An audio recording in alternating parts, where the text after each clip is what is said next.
Very few things are more powerful than momentum. You can't put a finger on it, but you know when it's happening. It creates more and more opportunities. So how do you create momentum in your real estate business? That's what we're going to talk about today.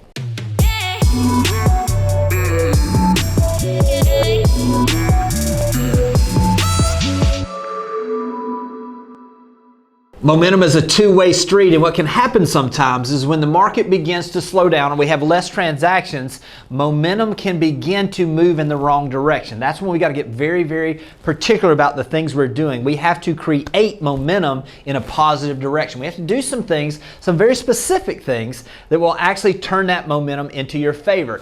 And momentum also is something that works extremely well when it's moving in the wrong direction for the rest of the market, so to speak, and you're able to have momentum going in the right direction.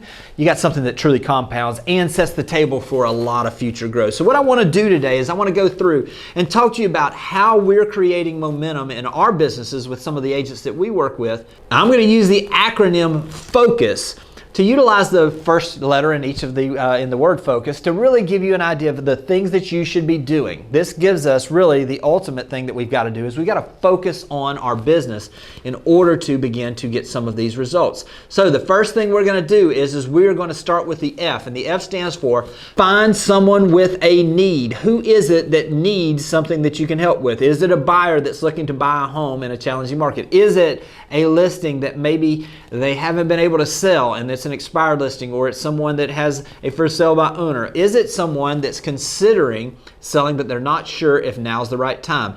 Find someone with a need. Ultimately, our job is to service. The more people we help solve their problems, the more our business will create momentum and will grow. So what experience have you had that's led to you having the ability to solve a problem for someone?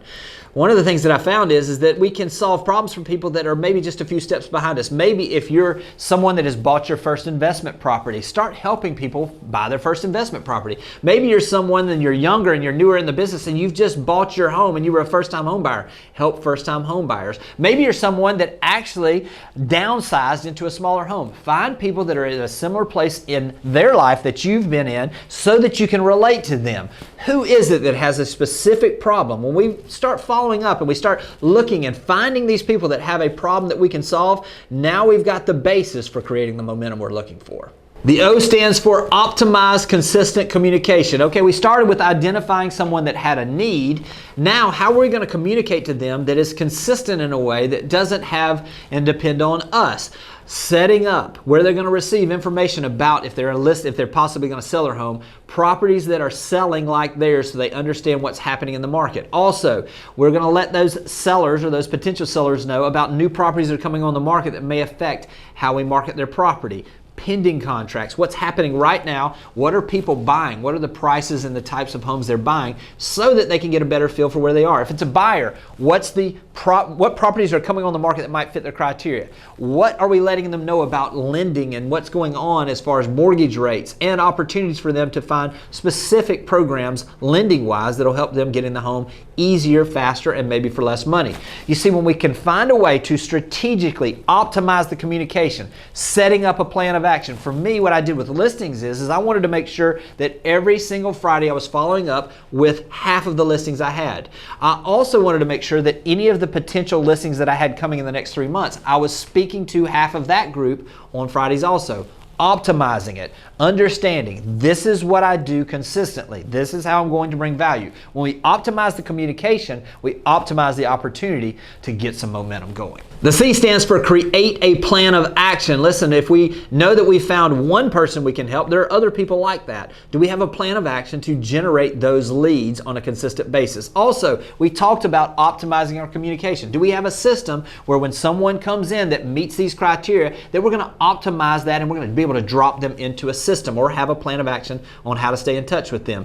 What is the plan of action that we have as far as our plan of action that we can communicate to a seller? We should already have this set up where when we go in and we talk to someone that's considering selling, we say, hey, well, listen, let me just kind of go through exactly what the process looks like, our plan of action to make sure that we can sell your house for with the least amount of headaches and for the highest price. You see, when we have a plan of action, we create that plan of action in advance and we can communicate it to those potential clients. Now we've built confidence. Now they have confidence in us that we're the agent that can help them solve that problem. The U is for update them regularly. We talked about the consistent communication, but I want to talk about the specific thing that we do personally to stay in touch with those folks. A couple of different ways here. Listen, when you send someone or you reach out to someone, notice how they respond. They're telling you how they want to be communicated with. If you have someone and you call and you leave them a voicemail and they text you back, start texting them. They prefer to use text. If you have someone that you text and immediately they pick up the phone and they call you, call them because they prefer to speak on the phone. If they're responding to emails, maybe their communication, the form, the communication they prefer is through basically sending them emails and communicating via email. Notice those things so that you can communicate in a way that does this. And also one of the things is that we want to make sure that we're understanding not just how they want to be communicated to, but we're doing it on that consistent basis. Yes, we had optimized the things that were just naturally going to happen. This personal communication, though, should be something that's in our schedule. If you have a list of your next 10 buyers, for instance, do you have set in your schedule the day that you're going to call them next? Every time you get off the phone with someone, I like to go in and put a next step. So in other words, I want to put in my calendar,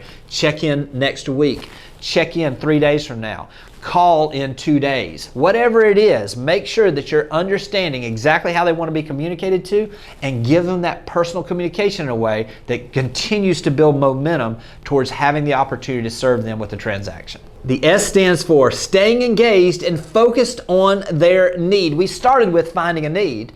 Don't drift away from that. Understand, what is that need that they have? Do they have a need to find a house by a certain time frame? Stay focused on that. Do they have a need where they need to sell their home by a certain date so that they can make a move or they can get their kids in a school somewhere else? Stay focused on the need. Always circle back. I like to go in before I make any communication out to anyone, and I like to have in my notes in the CRM exactly what it is that's the highest priority for them. I want to review that, and I want to make sure that every conversation I have with them, every communication I have, points back to me filling the need that they have. Ultimately, our job is to fill those needs. Our job is to not only identify them, but to satisfy those needs by giving solutions.